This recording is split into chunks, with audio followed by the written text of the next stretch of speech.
nos han llenado de miedo.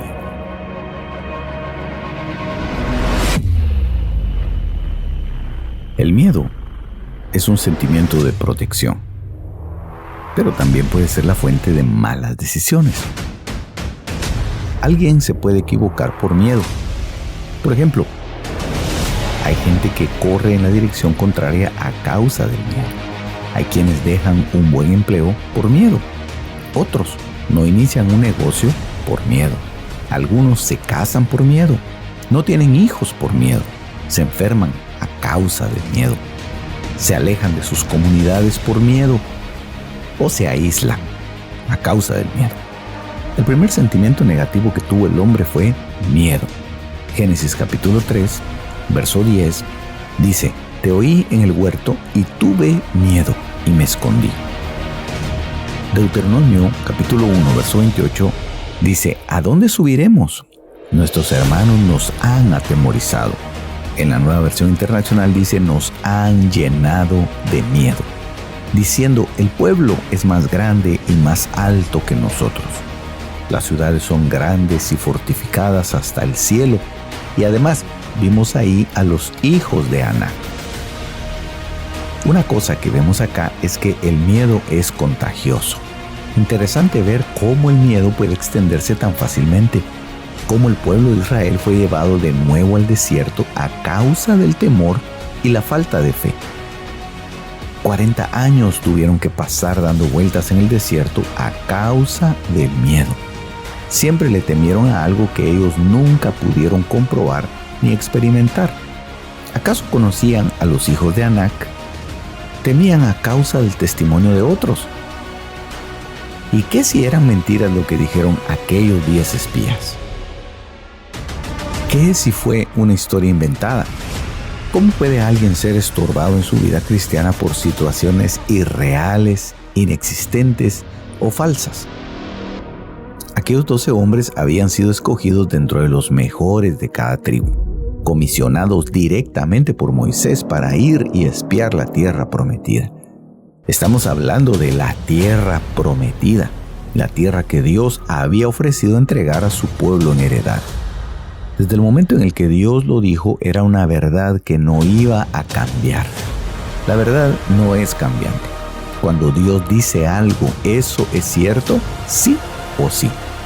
Israel envió espías para ver cómo era la tierra, cómo eran sus moradores, si eran muchos o pocos, si eran fuertes o débiles. Verían si la tierra era fértil o estéril. ¿Habrían árboles? Envía hombres a reconocer la tierra. Había sido la orden de Dios.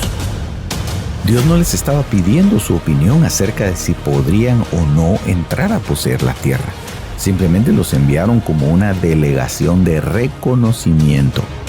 Seguramente lo que Dios esperaba es que regresaran con un plan de acción para atacar a los enemigos. De repente esos 40 días que estuvieron en la tierra prometida les hubiera servido para distribuirse la tierra, pues era seguro que Dios se las iba a entregar. Esto me recuerda a la escena cuando Jesús sale de Jericó y un ciego llamado Bartimeo comienza a gritar y a decir: Jesús, Hijo de David, ten misericordia de mí. Jesús le dice a sus discípulos: llamadle. Los discípulos le dicen a Bartimeo: anímate, levántate que Jesús te llama. Lo primero que hace es arrojar su manto lo más lejos que puede. Para entender esta escena, analicemos primero la condición de Bartimeo y su más valiosa posesión. En la ley había una palabra para decir vestido: simlá. Simlá era lo que daba identidad a una persona. Se refiere al nombre, la identidad perceptible, es como una envoltura. El simlá era una cubierta en la cual se envolvía una persona para resguardarse del frío, la lluvia, el viento, etc. Era prohibido tomar el simlá de cualquier persona. Si alguien lo dejaba como prenda, se le debía regresar antes de la noche.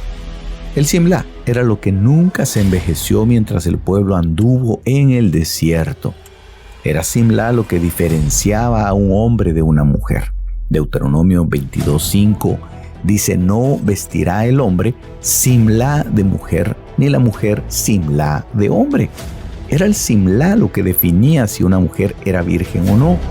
La noche de boda se mostraba el simlá para acusar o justificar a una doncella. Es por eso que cuando había duelo o muerte en Israel, los jefes rasgaban su simlá, es decir, estaban mostrando una identidad rota, una identidad perdida. No se podía ser el mismo después de la muerte de un ser amado. Noemí le dice a Ruth que se vista su simlá y descienda a la era. Seguramente eso fue lo que terminó de convencer a Booz de que Ruth era la mujer que Dios le había escogido.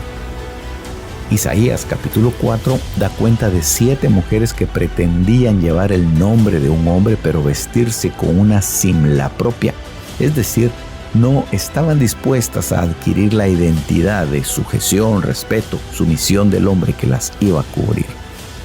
En Génesis encontramos que 2 hermanos, Sem y Jafet, ponen el simlá sobre el cuerpo desnudo de su padre, preservación de la identidad y del buen nombre de Noé. El término griego correspondiente a simlá era imatión. Todos en Israel vestían una imatión. Es muy obvio, pues se trata de su misma identidad y carácter. Ahora, podríamos comprender un poco mejor la actitud de aquella mujer que, arrastrándose en tierra, lo único que pretendía era tocar el imatión de Jesús.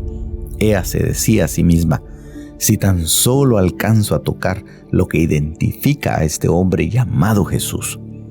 El manto, imatión, nunca se podía abandonar. Era parte de la vida del individuo.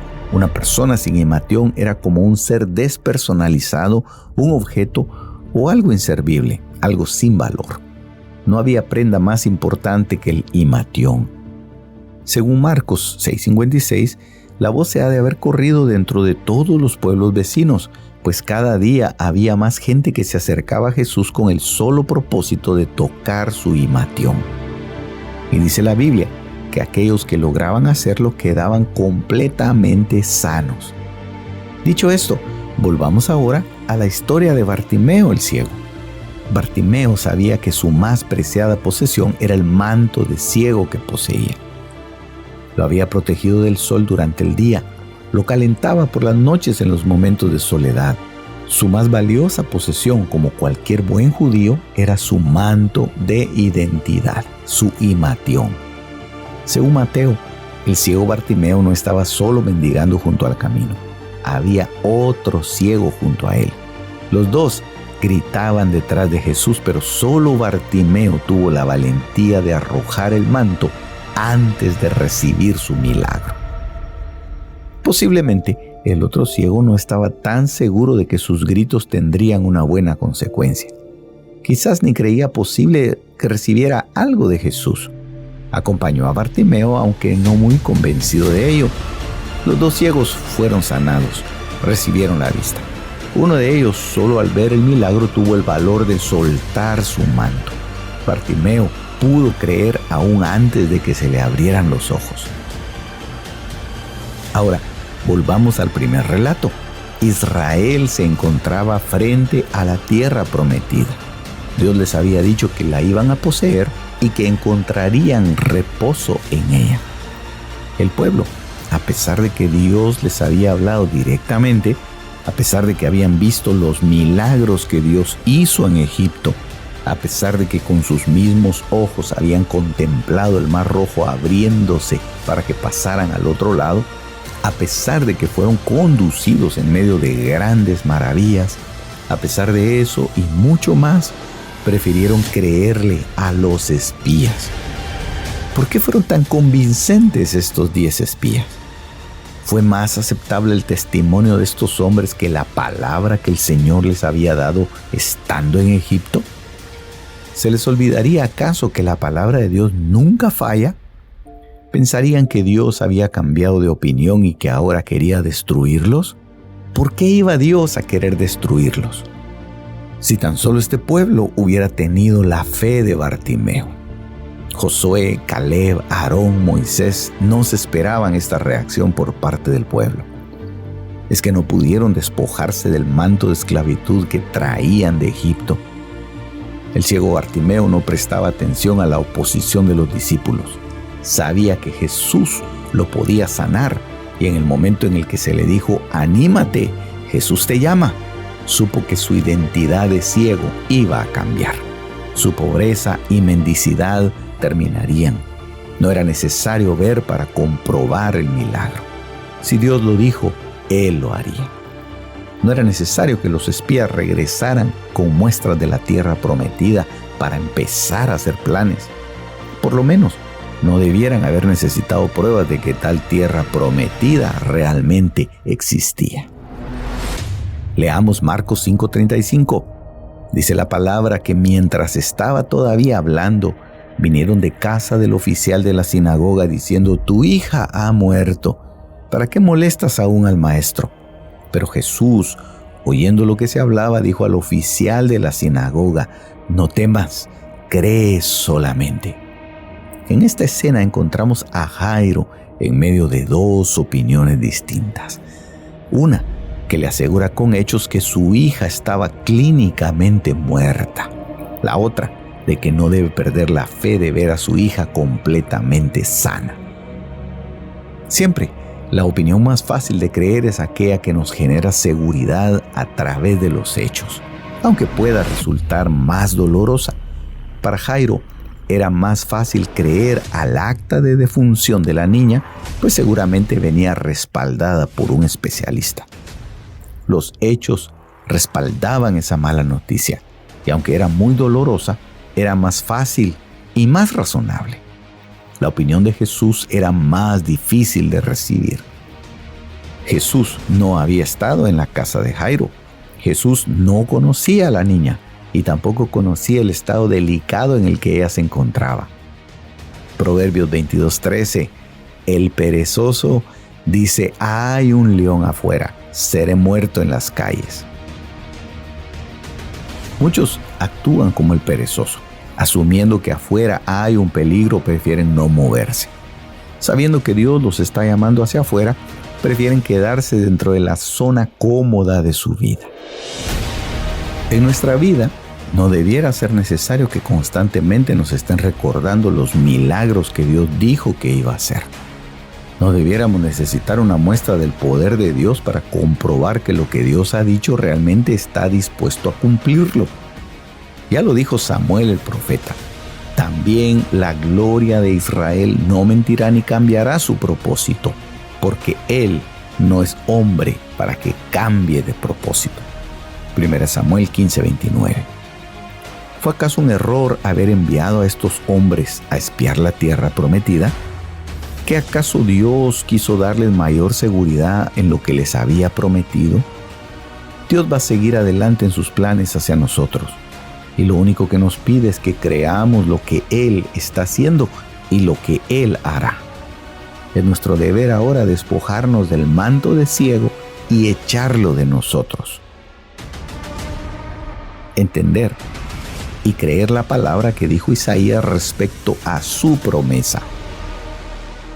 Y habrá un abrigo para sombra contra el calor del día, para refugio y escondedero contra el turbión y contra el aguacero. Isaías 4:6.